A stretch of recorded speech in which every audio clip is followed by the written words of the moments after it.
Okay, this is just going to be a really quick, brief overview of the foam roller. Now, this is a foam roller. It is also, it's officially called myofascial release, or self-myofascial release. What self-myofascial release is basically a myofascial massage. It's a deep tissue massage. So this is a self deep tissue massage, basically also known as the foam roller. So what we're going to do is we're going to roll out all our muscles and try to get any tightnesses released.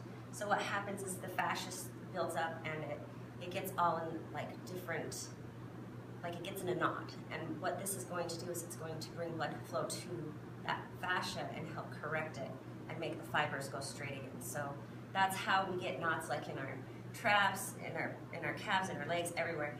And when we roll those out, then it's able to put the, so say I have a tight IT band and I have some fascia that's in a knot.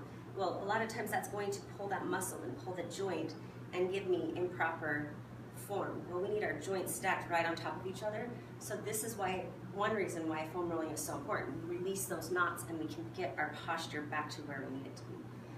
So that is the main idea with this for injury prevention. We can't do a squat with our legs, or we can't do certain things with bad posture. It's just going to create more bad posture. So that's what foam rolling is. One reason why it's really good. Other reasons, blood flow, flexibility. It's just so beneficial to foam roll. So what we're going to do is we're going to start on the back of our ankle, on our calf, and roll towards the back of our knee. Now we're only rolling about 1 inch per second, so it's a slow roll. If you feel a knot or something that hurts worse, then you're going to stay on that spot right there, and you hold it there for 20 seconds. And you want to let that release. If it still hasn't released after 20 seconds, then you probably need to stay there longer. But you're going to go all the way down to the back of your knee. This is just for the calves. And every time you go one direction, I want you to go the other. So now I've hit the back of my knee, and I'm going to go back to my ankle, right there. So there's the calf. Here's your IT band. With your IT band, you're going to lay like a side plank, bring that top leg up and over. This foot's going to be dragging on the ground. And you're just going to roll all the way down that IT band or the side of that thigh. Again, if you feel a knot, you just want to hold it there and try to breathe through it and let it release. This is really tender for a lot of people. And I have a knot right here. So normally I would hold it there for 20 seconds and let that release, 20 seconds or longer. I go to the top of my knee and then right back down to my hip. Right there. I like to kind of hit my hip flexor while I'm here. And then after that, you want to get your glutes. This one, you're going to tip to the side. Whatever leg is on the bottom from where you tipped, you're going to bring that up and over, and you just roll. And if you don't have any tightnesses, that's awesome. Typically, if you have any lower back pain, a lot of it is coming from those glutes, and you're going to have something. So just kind of roll till you find an area. Mine's always right here. And then once I'm here, I bring my knee closer, and it gets it in even better.